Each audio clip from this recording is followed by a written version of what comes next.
Indian ഭരണഘടനയിലെ അധികാര വിഭജനം. കേന്ദ്ര ലിസ്റ്റ്, സംസ്ഥാന ലിസ്റ്റ്, സംയുക്ത ലിസ്റ്റ്. കേന്ദ്ര ലിസ്റ്റിൽ ഉൾപ്പെട്ടവ പ്രതിരോധം, ആണവോർജം, വിദേശകാര്യം, യുദ്ധവും സമാധാനവും, ബാങ്കിങ്, റെയിൽ ഗതാഗതം, തപാൽ, വ്യോമയാനം, തുറമുഖങ്ങൾ, വിദേശ വ്യാപാരം, നാണയവ്യവസ്ഥ.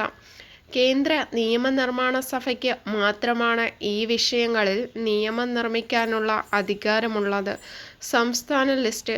സംസ്ഥാന നിയമനിർമ്മാണ സഭയ്ക്ക് മാത്രമാണ് ഈ വിഷയങ്ങളിൽ നിയമം നിർമ്മിക്കാനുള്ള അധികാരം. കൃഷി, പോലീസ്, ജയിൽ, പ്രാദേശിക ഗവൺമെന്റ്, പൊതുജന ആരോഗ്യം, ഭൂമി, മദ്യം, വാണിജ്യവും വ്യാപാരവും, കന്നുകാലി പരിപാലനം, സംസ്ഥാന പബ്ലിക് സർവീസുകൾ എന്നിവ സംസ്ഥാന ലിസ്റ്റിൽ ഉൾപ്പെടുന്നവയാണ്. സംയുക്ത ലിസ്റ്റ്. കേന്ദ്രത്തിനും സംസ്ഥാന ഗവൺമെന്റുകൾക്കും ഈ വിഷയങ്ങളിൽ നിയമം നിർമ്മിക്കാവുന്നതാണ്.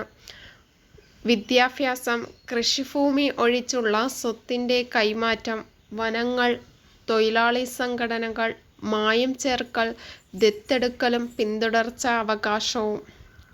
അവശിഷ്ടാധികാരങ്ങൾ. ഈ മൂന്ന് ലിസ്റ്റിലും പരാമർശിക്കപ്പെടാത്ത വിഷയങ്ങൾ അവശിഷ്ട അധികാരങ്ങളിൽ പെടുന്നു.